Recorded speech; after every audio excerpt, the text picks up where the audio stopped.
Well, well, well. We still having fun? All right, good. Well, one of the things that I like most about this next speaker is how completely crazy he drives the liberal left. They have tried and tried to destroy him. And time again, he shows them that he's here to stay. He is a true American success story. As a state legislator, he championed conservative causes, sponsoring a bill to protect pharmacists who refuse to sell abortion pills, and leading an effort to protect the integrity of elections through mandatory voter ID. While leading Milwaukee County, he never raised property taxes and cut the county's debt by 10%. As governor of Wisconsin, our next speaker took the fight for limited government to the next level, and he took on the unions. As part of an effort to cut spending by $300 million, he proposed a simple idea. Public employees should pay a small portion of their own money for their health care. And for this, he was labeled a monster. Next, he reformed a system of collective bargaining that even ultra-liberal President Franklin Delano Roosevelt thought was too much. The ability for public sector unions to enrich themselves on the taxpayer's dime. Liberals fought back, at first running away from the Wisconsin State House in a ridiculous effort to stop his reforms. They even enlisted an activist judge to try to stop him. They failed. Liberal activists from across the country flocked to Wisconsin, desperate to defeat his new conservative principles, and they failed. Then they tried to recall him at the ballot box, dumping millions of dollars of union dues into an effort to kick him out of office. And they failed once again. He's beaten the unions, he's passed voter ID, and he's rejected Obamacare. He is putting conservative principles into action in his state, and they are working. In every fight for conservative principles, Governor Scott Walker has stood firm, stood strong, and emerged victorious. And I am incredibly honored to introduce Governor Scott Walker as our next speaker, a man of courage, conviction, and unwavering conservative principles. This country is a better place because Scott Walker answered the call to lead. Ladies and gentlemen, please welcome Scott Walker.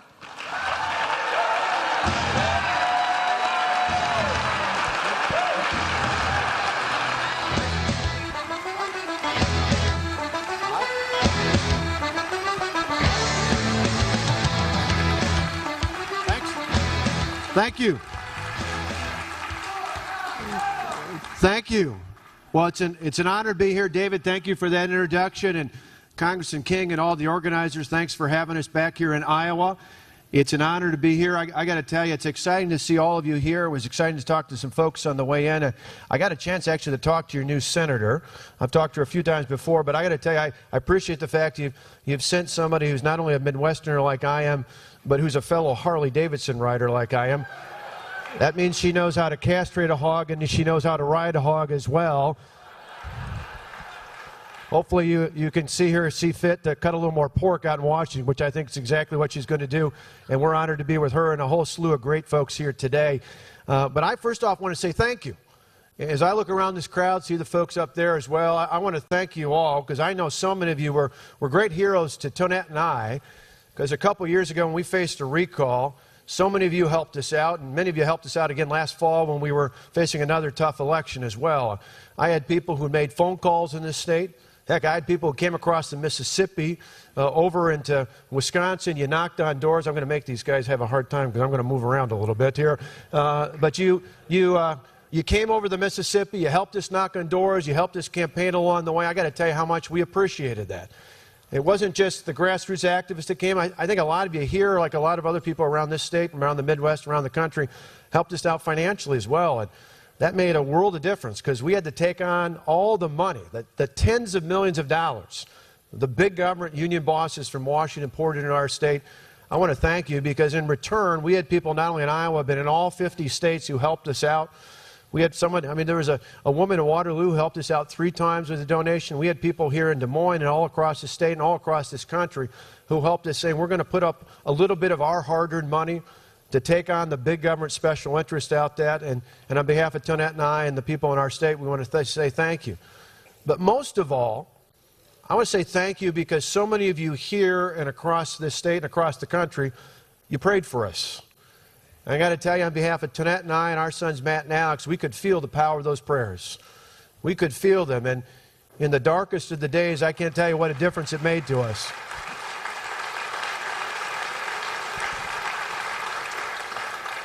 So don't stop praying, because we appreciate the prayers along the way. It makes a powerful, noticeable difference. And in those darkest of times, we needed it because, you all know about the protests. At one point, there were 100,000 or more protesters in and around our state capitol.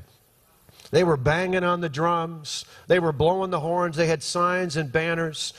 I guess in a way, I almost have to apologize because the Occupy movement started in Madison, Wisconsin 4 years ago and then went to Wall Street. So my apologies for that. But more than just the protest, I think the bigger challenge for us, at least for me personally, were all the death threats and the visits to our home.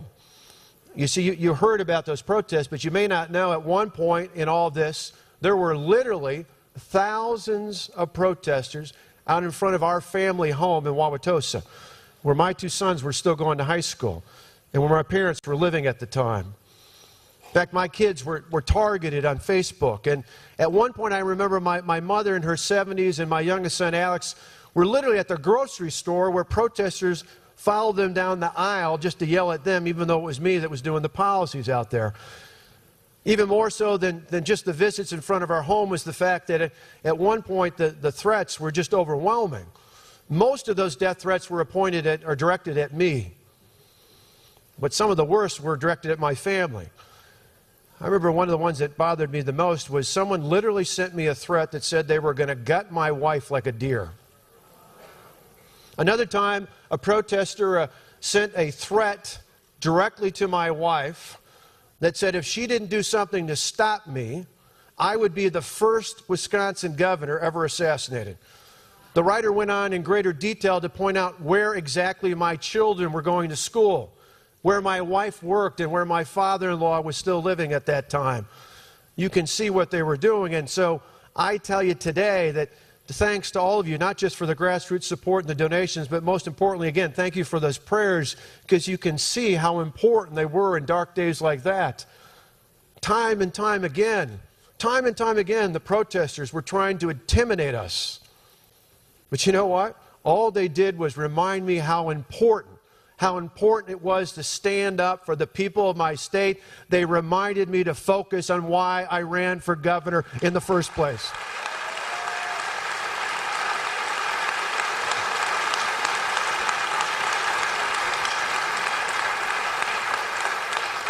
You see, years before all that, Tonette and I had sat down and talked about, thought about, most importantly, prayed about getting in the race for governor.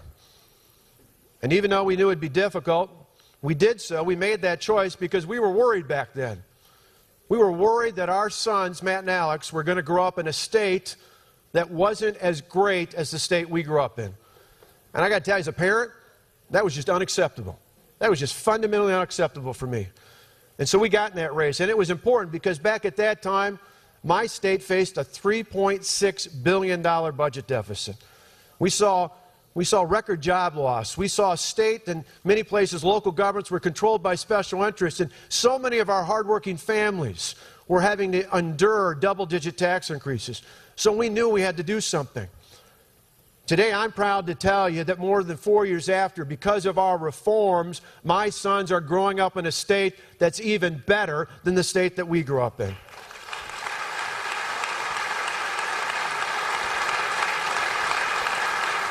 Because we weren't afraid to go big and to go bold, not only for my sons, but for their generation and for countless generations yet to be born, they're going up in a state where we're on a better path.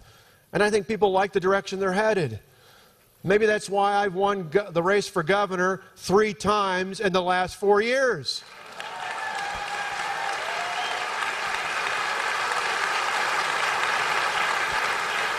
Three times, mind you, in a state that hasn't gone Republican for president since I was in high school more than 30 years ago. How about that? You see, I think that sends a powerful message to Republicans in Washington and around the country. If you're not afraid to go big and go bold, you can actually get results. And if you can clap for that, that's all right. And if you get the job done, the voters will actually stand up with you. The voters will actually stand up with you. One of the things I loved best about when I used to commute back and forth from the state capitol to where my sons were in Wauwatosa to be home at night when they were still going to school there was in the midst of all the protests and eventually the recall campaign, we used to see signs pop up. They weren't signs that we were made, they were signs that we would see in the farm fields between Milwaukee and the state capitol, from Madison to Wauwatosa, where my home was at. And they were handmade signs, big 4x8 signs that would say, "We stand with Walker." And increasingly they'd show up in other places, not just on farm fields, but in cities and places where we'd never seen signs before. And why? Because people knew that we stood up against the powerful special interests and put the power back in their hands, and they thought if they had an elected official who was actually willing to stand up with them, maybe it was about time they stood up and said they were going to stand with that candidate as well. That's what we need in America.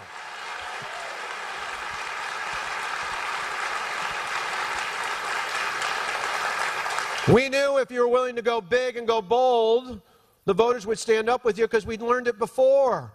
Some of you may not know this, but before I was governor, years ago, I was elected as the Milwaukee County Executive, the only Republican who's ever held that position. And in 2008, when I stood for re-election, we got nearly 60% of the vote in a county that went 2/3 for Barack Obama. You know why? Because we did what we said we were going to do. We reformed the scandal-ridden government at that time, and we held the line on property taxes. We got the job done.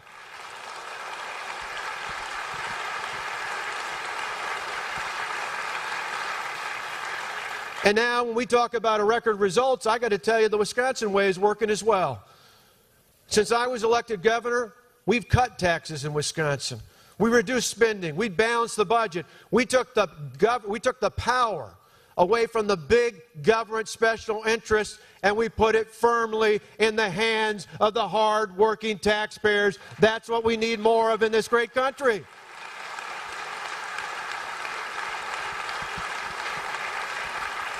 And you know what? The liberals don't much like that. They don't much like that. In fact, MSNBC camped out in my capital all throughout the protest, all throughout the recalls, just hoping. One of the, I always say for me as a Packers fan, it's been tough the last week, but when we beat the Bears a week after the election, I said I wanted to listen to radio the next morning in Chicago, because I love listening to Bears radio the day after the Packers had beaten the Bears. I said for a lot of us on election night, we wanted to turn it into MSNBC, because it's kind of like listening to the Bears radio after the Packers had beaten the Bears. But MSNBC didn't much like our election victory back in June of 2012, and they didn't like it again this last fall, because you know what? It wasn't just about a victory. It was about showing that common sense conservative reforms can actually work, and they work in a blue state like Wisconsin. If they can work in Wisconsin, they can work anywhere in the country. Right?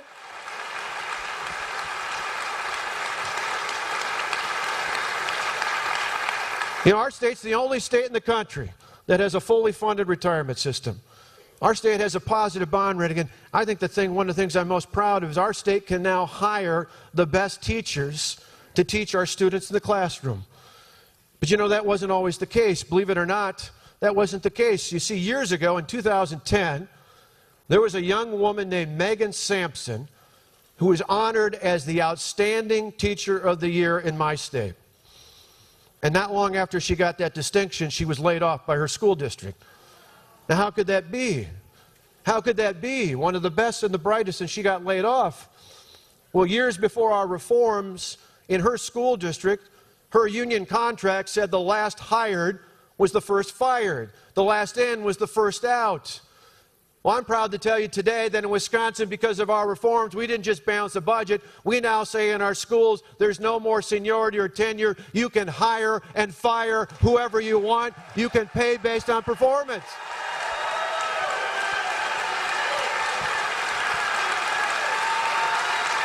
That's right. In my state, we can hire based on merit. We can pay based on performance. That means we can put the best and the brightest in our classrooms, and we can pay them to stay there. And you know what? As conservatives, we shouldn't take a back seat when it comes to education reform, because we actually care about the quality of the education in our classroom, not the size of the education bureaucracy. We shouldn't back away from that.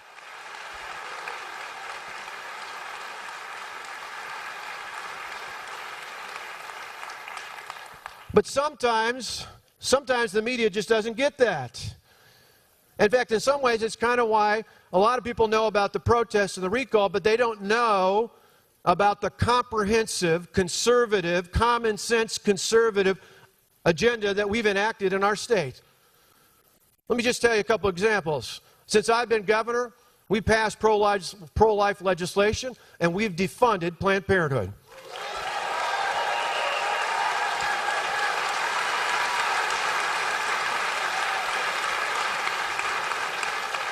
Since I've been governor, we pulled back on excessive government regulation and on small businesses and family farmers. In fact, I like to say we now enforce common sense instead of bureaucratic red tape. And we've taken it beyond regulations. We passed some of the most aggressive lawsuit reforms so that farmers and small businesses and others don't have to deal with frivolous lawsuits.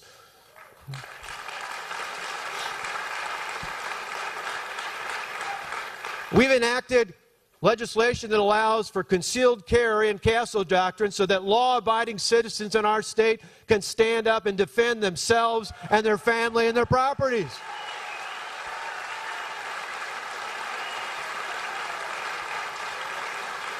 And we believe it's important to protect the integrity of each and every vote cast. So we require in our state by law a photo ID to vote.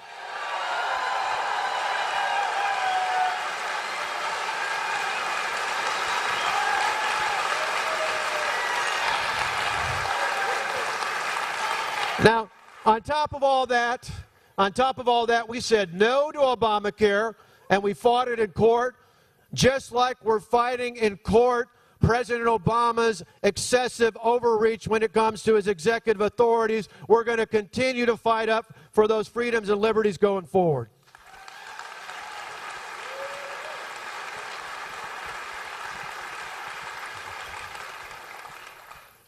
So I got to tell you, we've taken on an aggressive agenda. We've not only done that, but we've cut taxes. I mentioned that before, but we went big and bold there as well. We reduced taxes by $2 billion in the hardworking taxpayers of our state. In fact, we lowered taxes on employers, on individuals, on property. Our property taxes are lower today in Wisconsin than they were 4 years ago. How many governors can say that?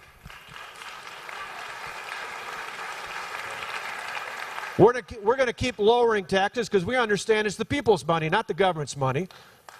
That's the difference. That's the difference between the Wisconsin way and the Washington way. In Washington, they keep trying to find ways to take more of your money. In Wisconsin, we want to find ways to give more of the money back to the people who earned it. And sometimes people say, why do you obsess so much with taxes? Well, I got to tell you a simple story why. My wife and I, next month, February 6th, will celebrate our 23rd wedding anniversary. But years ago, as newlyweds, I made a critical mistake. I went to a Kohl's department store and I bought something for the price it was marked at. Right? My wife said to me, you can never go back there again until you learn how to shop at Kohl's. So now if I'm going to go pick up a new shirt, I go to that rack that says it was $29.99, and I say it's marked down to $19.99. And then because I'm well trained, I get that insert out from the Sunday newspaper, and I take it up to the clerk with my Kohl's credit card, and I get another 10 or 15% off. And then I watch that mailer, because, man, Tonette shops there a lot, so I know I'm going to get another 10 or 15% off, and if I'm really lucky, I get that flyer with 30% off, right? Right? And then, when I'm about to cash out, I reach into my pocket and I pull out the Kohl's cash we got because my family shops there all the time, right? Am I right? And next thing you know, they're paying me to buy that shirt. Right?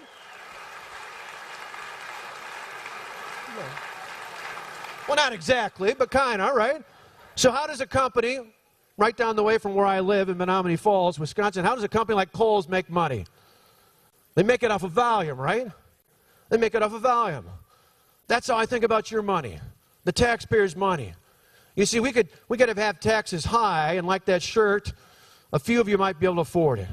But we could lower the cost of taxes and empower more people to work hard and make a living for themselves. And that's how we view things going forward. I got to tell you, that's, for me, not just a buzzword, is hard work. For me, it's a way of living. It's something I learned a long time ago from my parents and those around me. Like many of you here, I grew up in a small town. My dad was a preacher at a local church. My mom was a part-time secretary and raised my brother and I.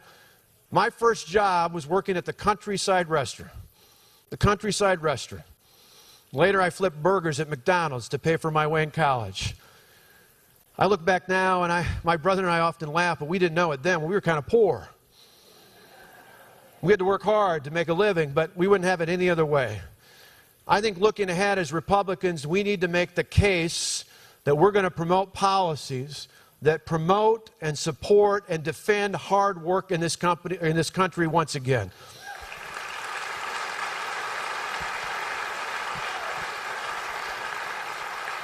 We need to promote policies that open the door of opportunity for people to live their piece of the American dream. Now, some of you don't know this, but I actually went to school in Plainfield, Iowa, until the middle of third grade. And then my father got called to a church in Delavan, Wisconsin, and that's where our family moved to, and that's where I graduated from high school. But I got to tell you, in all the years I was in school, doesn't matter whether it was in Plainfield or Delavan, here in Iowa or Wisconsin, there was never a time when I heard one of my classmates say to me, hey, Scott, someday when I grow up, I want to become dependent on the government. Right? That's not the American dream, is it? That's not the American dream. I just want to end by telling you this. In America, it's one of the few places left in the world where it doesn't matter what class you were born into. It doesn't matter what your parents did for a living. In America, the opportunity is equal for each and every one of us. But in America, the ultimate outcome is up to each and every one of us individually.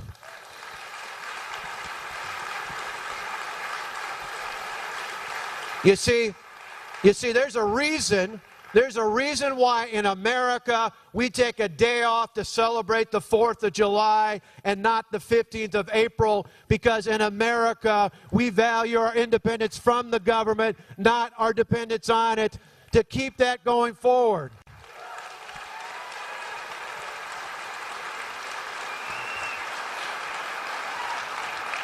To keep that going forward, we need a president and leaders in Washington who understand it's important not to build the economy in Washington, that we as Americans, we want to build the economy in cities and towns all across this great country.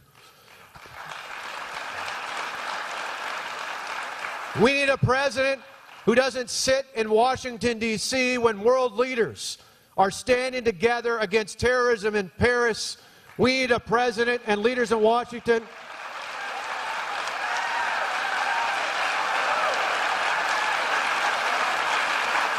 we need leaders who understand that when freedom-loving people anywhere in the world are under attack, anywhere else they're under attack against all of us who believe in freedom. We need leaders who will stand with our allies against radical Islamic terrorists.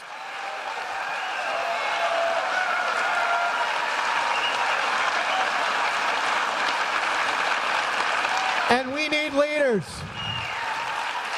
And we need leaders in America We need leaders in America who understand, who ultimately understand the measure of success in government is not how many people are dependent on the government. The measure of success in government is how many people are no longer dependent on the government.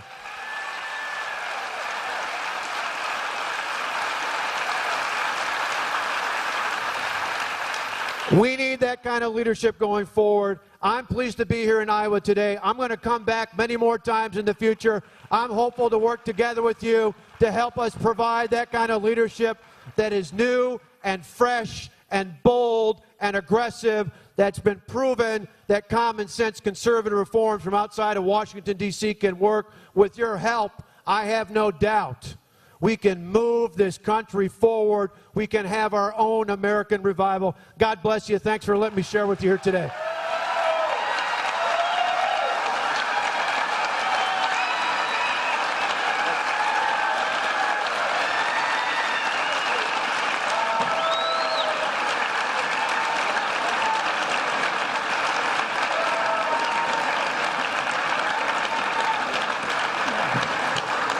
Okay. Boy. And there is more to come. However, somebody might have trouble leaving. If you are missing a Texas driver's license, please go to the lobby to retrieve it. And what's going to happen here in a moment is we're going to start serving meals that be brought to your chair. So they'll hand them down the aisle, and it'll just be like a big wide airplane. Everybody gets fed all at once. Well, and yeah, I know. I really do know. But I wanted to say especially thank you to the Tea Party Patriots, our sponsors, Town Hall, Red State, and also SeanMcCutcheon.com and American Legacy PAC for their sponsorship today that make this all possible. And I also would say that many of you know or know of Jenny Beth Martin, who is the head of the Tea Party Patriots. I mean, she is a terrific, wonderful person and a wonderful friend, and she's a driver and a doer and a clarity for liberty. And she wanted to be here today to be able to launch this lunch and say thank you for all the things you do to defend liberty. Unfortunately, she lost her grandmother, and she's home with the funeral today. And so she's asked me if I would ask you this, that if you're interested in supporting the Tea Party Patriots and defending liberty, you can just take your cell phone and text the word liberty, L-I-B-E-R-T-Y, text the word liberty, and then type in the numbers 31 31 31 and hit send. And you can sign up, and she'll make sure she connects with you. So just text the word liberty, L-I-B-E-R-T-Y, and then the dial-in number will be 31 31 31. 31 three times, hit send, and Jenny Beth will get a message from you about what's going on here in Iowa. So thanks very much. Enjoy your lunch, and we'll be out in just a little bit. The next speaker is Kellyanne Conway, and I'm really looking forward to that.